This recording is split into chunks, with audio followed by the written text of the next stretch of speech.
तीसरा प्रश्न दिया गया है, सत्यापित कीजिए कि दिए गए मान निम्नलिखित स्थितियों में संगत बहुपद के शून्यक हैं। इससे रिलेटेड ये क्वेश्चन दिए गए हैं। इन क्वेश्चनों को हल करके हमें बताना है कि जो मान दिए गए हैं, जैसे कि x बराबर -1/3 दिया गया है, ये इस बहुपद का शून्यक है कि नहीं है, ये हमें हल करके बताना है। तो यहाँ पर पहले हम इस प्रश्न को हल करेंगे, तो देखते हैं ये शून्यक है या फिर नहीं है। तो लिखेंगे px बराबर 3x + 1। अब x बराबर -1/3 दिया गया है, यानी कि x बराबर -1/3 दिया गया है, लेकिन जहाँ पर x दिया गया है वहाँ पर हम -1/3 को लिखेंगे। तो यहाँ x के स्थान पर लिखेंगे 1/3 बराबर 3 गुणे 1 -3 + 1। अब यहाँ पर हम क्या करेंगे, इस वाली संख्या का इस वाली संख्या के साथ अगर हम गुणा करा देंगे तो -3 हो जाएगा। तो यहाँ पर हम इससे जब गुणा कराएंगे तो -3/3 हो जाएगा और +1 हो जाएगा। अब यहाँ पर अगर आप ध्यान देंगे तो 3 जो है कि इस 3 से भाग दे रहा है, यानी कि इस 3 को ये 3 भाग दे रहा है। तो यहाँ पर कितनी बार में जाएगा, तो एक बार में जाएगा। तो यानी कि 3 एक कम 3 हो जाएगा, तो -1 और +1 बचेगा। तो यहाँ पर माइनस का ये है और ये है प्लस का, तो ये घट जाएगा तो क्या हो जाएगा, 0 हो जाएगा। यानी कि जो p -1/3 की जो वैल्यू आएगी दोस्तों, वो कितनी आएगी, 0 आएगी। यानी कि अब x का मान रखने पर हमें 0 इसका मान प्राप्त हुआ। यानी कि ये जो मान आया है ये शून्यक है। अगर 0 ना आता तो शून्यक नहीं होता। इसका मान कितना आ गया है, 0। तो यहाँ पर हम लिख देंगे अतः दिया गया x का मान संगत बहुपद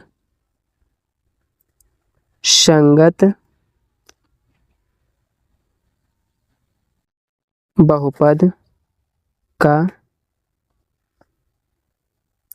शून्यक है। इस प्रकार से इस क्वेश्चन को हम हल करेंगे। इसी प्रकार से हम इस वाले क्वेश्चन को हल करेंगे दूसरे नंबर पे। जो दूसरे नंबर वाले क्वेश्चन को हल करेंगे, यहाँ पर लिखेंगे px बराबर 5x - का पाई। तो x बराबर यहाँ पर दिया गया है 4/5, यानी कि x के स्थान पर 4/5 को हम रखेंगे। तो लिखेंगे p 4/5 बराबर 5 गुणे 4/5 और माइनस का हो जाएगा पाई। अब यहाँ पर इसका गुणा हम इससे करा देंगे, जैसे कि हमने यहाँ पर किया था इसका गुणा इससे। यहाँ पर ये भी हम कर सकते थे, इसको और इसको काट सकते थे, क्योंकि चाहे हम यहाँ पर काट दें चाहे इसको हम भाग दें, आंसर तो उतना ही आने वाला है। तो यहाँ पर इसको और इसको हम जब काट देंगे तो यहाँ पर कितना बचेगा, यहाँ पर बचेगा 4 - का पाई बचेगा। क्या बचेगा, 4 - का पाई बचेगा, जो कि जो px का मान आया है वो 0 नहीं आया है। px का मान 0 नहीं आया है। तो यहाँ पर मान कितना आया है px का, यानी कि यहाँ पर आया है 4 - पाई। 4 - पाई अगर 0 आ जाता तो ये शून्यक होता। अगर ये 0 नहीं आया है तो इसलिए शून्यक नहीं है। तो यहाँ पर लिखेंगे अतः दिया गया x का मान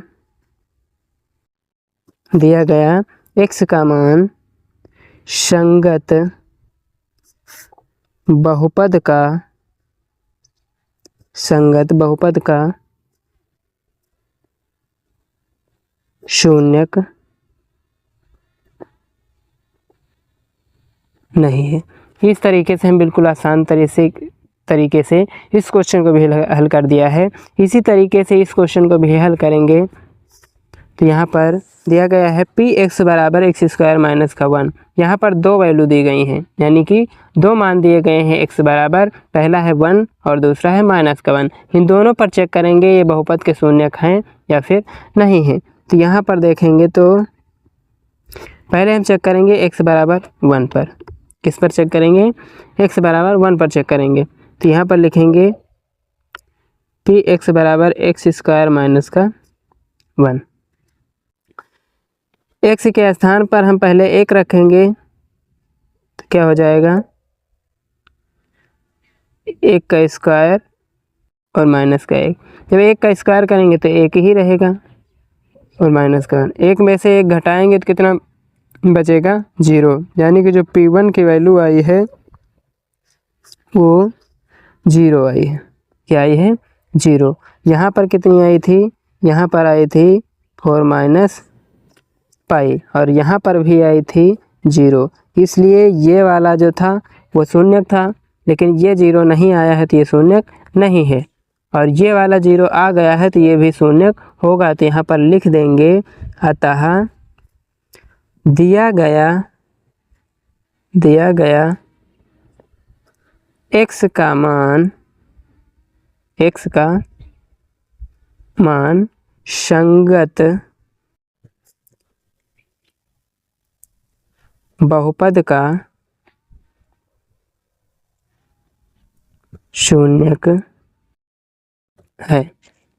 इस तरीके से इन तीनों क्वेश्चनों को बिल्कुल आसान तरीके से हल कर सकते हैं। अब बारी है चौथे नंबर क्वेश्चन के हल करने की। तो देखते हैं चौथा नंबर क्वेश्चन कौन सा है। चौथा नंबर प्रश्न दिया गया है पी एक्स बराबर एक ब्रैकेट में x प्लस 1 और दूसरे ब्रैकेट में है x माइनस 1। जब इसको हम हल करेंगे तो यहाँ पर लिखेंगे पी एक्स बराबर x प्लस का 1 और x माइनस 1। इसके लिए दो वैल्यू दी गई हैं, पहला है -1 और दूसरा है 2। इन दोनों पर चेक करेंगे, देखते हैं दोनों शून्यक हैं कि नहीं है। तो यहाँ पर पहले ध्यान देंगे तो एक ब्रैकेट में होता है x प्लस 1 और दूसरे ब्रैकेट में होता है x माइनस 1। तो ये क्या होता है? यहाँ पर सूत्र बन रहा है a square minus b square. तो होता है एक ब्रैकेट में a प्लस b और एक ब्रैकेट में होता है a माइनस b। तो वही हम ये वाला फार्मूला यहाँ पर लगा देंगे। तो यहाँ पर क्या बन जाएगा? पी एक्स बराबर बन जाएगा एक्स स्क्वायर और माइनस का 1 का स्क्वायर। अब x के स्थान पर हम -1 रख देंगे। उसके बाद में देखते हैं 0 आता है कि नहीं आता। जब -1 हम रखेंगे तो कितना आएगा? 1 का स्क्वायर माइनस 1 का स्क्वायर करेंगे तो प्लस का 1 हो जाएगा। इस 1 का स्क्वायर करेंगे तो 1 ही रहेगा। तो यहाँ पर 1 और 1 घट करके कितना हो जाएगा दोस्तों? तो 0 हो जाएगा। यानी कि जो P1 का मान आया है, P माइनस 1 का मान आया है वो 0 आ गया है। यानी कि 1 पर जो है कि -1 पर ये शून्यक है। अब देखते हैं 2 पर। इधर देख लेते हैं। 2 पर देखेंगे, देखते हैं आता कि नहीं। तो 2 पर देखेंगे तो लिखेंगे x बराबर 2 पर देखेंगे तो यहाँ पर लिखेंगे ये वाला समीकरण, ये वाला पी एक्स बराबर एक्स स्क्वायर माइनस का 1 का स्क्वायर। एक्स के स्थान पर 2 रखेंगे तो हो जाएगा 2 का स्क्वायर, कितना होगा? 4। यानी कि यहाँ पर करेंगे तो 2 का स्क्वायर हो जाएगा 4 और माइनस का 1। तो आंसर कितना आएगा? ये 3 आएगा, जो कि ये 0 नहीं आया है। तो यहाँ पर हम लिखेंगे यानी कि x बराबर 1 -1 पर ये शून्यक है बहुपद का, लेकिन 3 यानी कि x बराबर 2 पर अगर हम चेक करेंगे तो ये नहीं है क्योंकि 0 नहीं आया। तो यहाँ पर हम इसका आंसर लिख देंगे अतः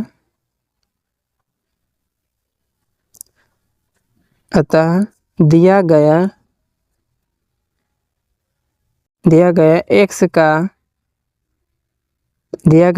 का मान संगत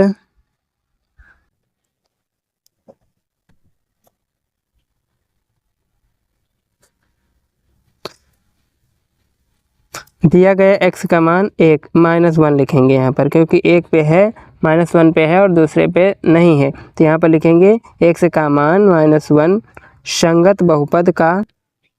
संगत बहुपद का शून्यक है। क्या लिखेंगे? शून्यक है।